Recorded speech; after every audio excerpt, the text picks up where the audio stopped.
என்னவா விஷயம்? வந்துட்டாரா துறை? ஏதோ ஒரு பிள்ளைய லவ் பண்றாரா?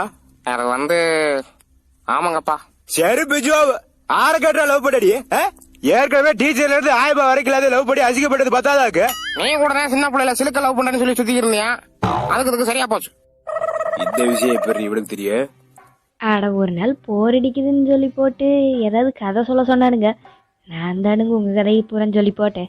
அது சரி, ஆத்தாலு பேரு பேசி வச்சுக்கிட்டு வேளாக்குறாங்க. பரபரப்பரையா நம்ம குடும்பத்தில இருந்து ஒருத்தவங்க போய் தாலி எடுத்து கொடுத்ததா எல்லா கல்யாணம் நடந்திருக்கு.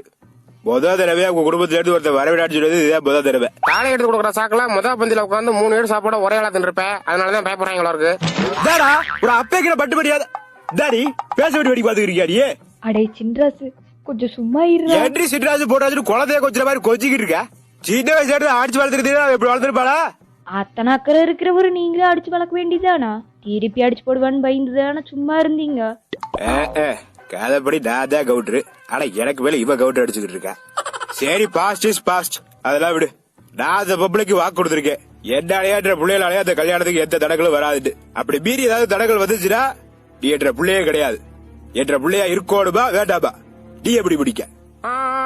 என் கழுத்துல தாலி கயிறா இல்ல மாட்டு கயிறா நீங்களே முடிவு பண்ணிக்கோங்க. என்ற பிள்ளையா இருக்கோடுமா வேண்டாமா? நீ எப்படி பிடிக்க? என்ன அவ்வளவு முடிவு பண்ணிருக்க?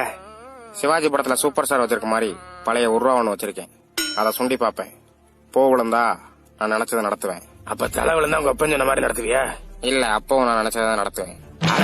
அப்புறம் எதுக்கு